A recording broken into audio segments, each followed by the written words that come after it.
जय हिंद दोस्तों, आइए आज हम लोग समझते हैं बायोलॉजी के जो सेल चैप्टर है उसके बारे में।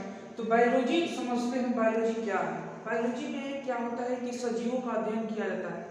पहले ऐसे माना जाता था कि बायोलॉजी में जो है केवल जो जीव जंतु ही हैं वही बायोलॉजी में आते हैं, लेकिन आगे जैसे ही खोज हुआ और नए नए वैज्ञानिकों ने खोज किया तो उन्होंने यह अवधारणा दिया कि पेड़ पौधों के भी हम बायोलॉजी कह सकते हैं।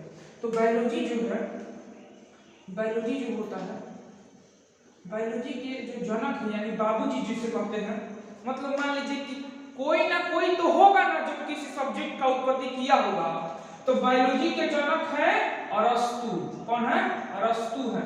ऐसे में अगर हम बात किया जाए तो यह अरस्तु जो थे वो केवल जीवों को ही बायोलॉजी में मानते थे कि उनके ही अंदर में सजीव है, उन्हीं के गुण में मतलब सजीवों का जीव है। जैसे कि जीव जंतु, पेड़ पौधों को उस वक्त तक बायोलॉजी के अंतर्गत नहीं माना जाता था और सजीव भी नहीं माना जाता था। लेकिन जैसे ही विकास हुआ बायोलॉजी को दो भागों में बांट दिया गया। पहला होता है जूलॉजी और दूसरा होता है बॉटनी। तो जूलॉजी होता है, जूलॉजी होता है, जूलॉजी में हम लोग जीव जंतुओं का अध्ययन करते हैं और दूसरा का होता है बॉटनी। क्या होता है? बॉटनी होता है। कुछ समझे कि नहीं? देखिए बायोलॉजी दो भागों में, पहले बायोलॉजी के जनक अरस्तु और दो भागों में जूलॉजी एवं बॉटनी। अब देखिए जूलॉजी के जनक अरस्तु, क्योंकि सबसे पहले अरस्तु ने ही ना बताया था कि जंतुओं में प्राण होता है, जंतुओं में प्राण होता है। तो जूलॉजी के जनक कौन हो गए? अरस्तु हो गए।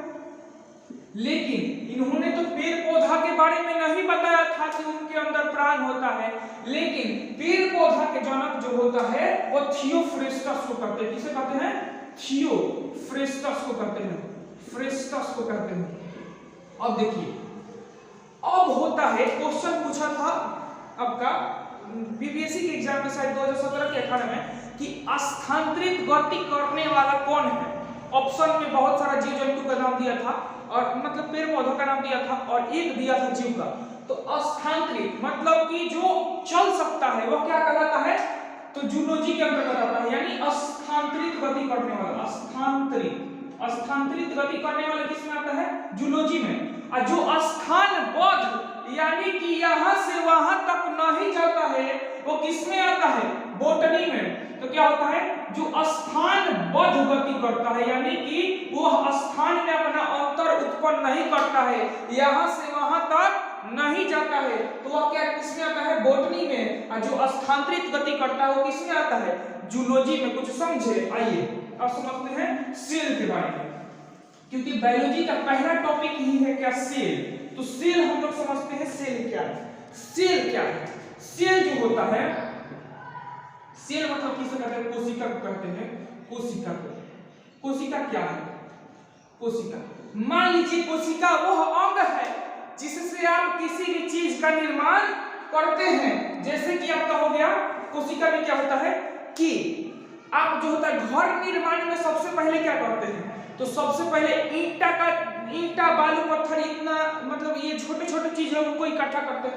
वैसे ही शरीर के निर्माण में सबसे छोटा जो हिस्सा होता है, मतलब सबसे छोटा जो शरीर के निर्माण में भूमिका निभाता है वो क्या है? सेल है।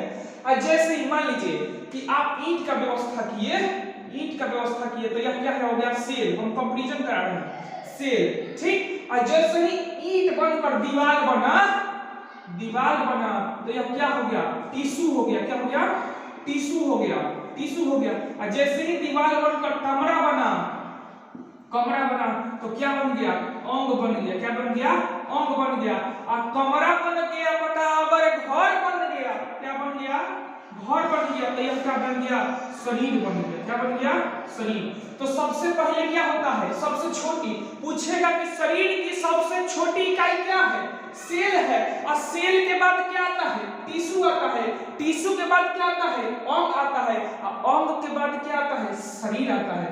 वैसे ही ईंट, दीवार, कमरा, घर, ठीक। मतलब यह कंपैरिजन कराया जा रहा है कि कैसे कैसे सेल का विकास होता है। आगे हम देखते हैं सेल के बारे में। तो सेल जो है सबसे पहले किसने खोजा था?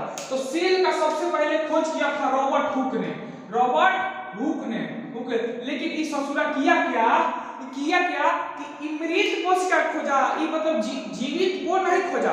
इसने पहले माइक्रोस्कोप में देखा तो मृत कोशिका थी, जिसमें यह देखा रॉबर्ट हुक ने कोशिका को क्या किया, सबसे पहले किसने कोशिका खोज किया, रॉबर्ट हुक ने। किसने किया था कोशिका खोज, किसने किया था, रॉबर्ट हुक ने किया था। लेकिन यह मृत कोशिका थी, कैसे थी, मृत कोशिका थी। अब देखिए कैसे याद करेंगे, अगर कोई भी छोटा चीज होता है उसे हुक से निकालते हैं।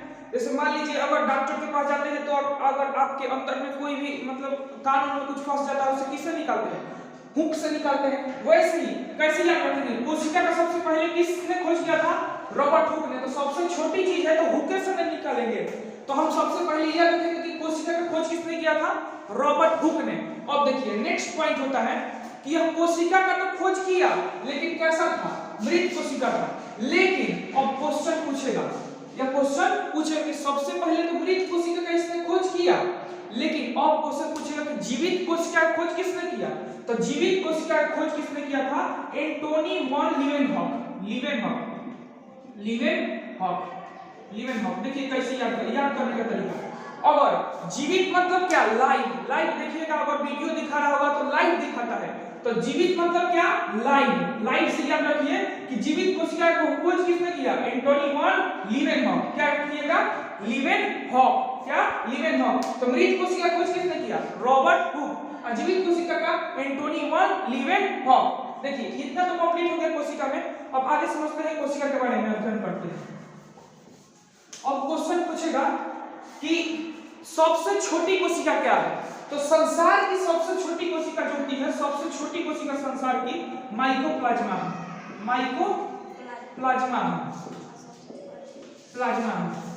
और सबसे बड़ी कोशिका जो होती है वो शुतुरमुर्ग का अंडा है। क्या है, शुतुरमुर्ग का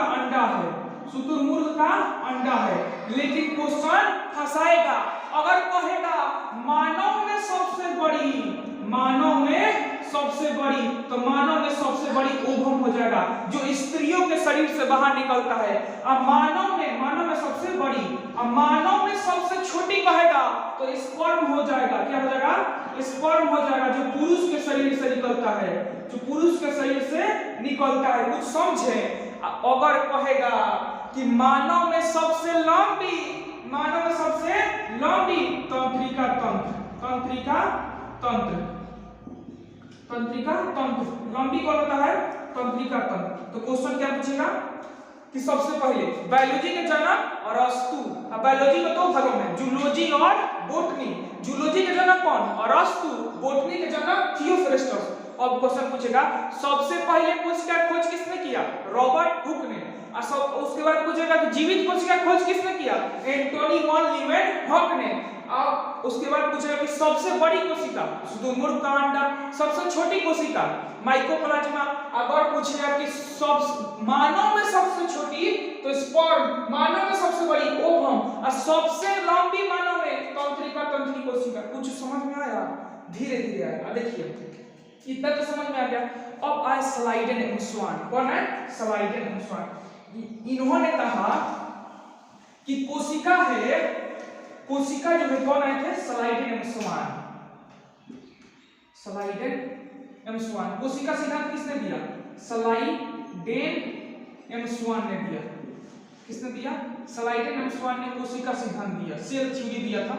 किसने दिया था, सेल थ्योरी किसने दिया, सेल थ्योरी।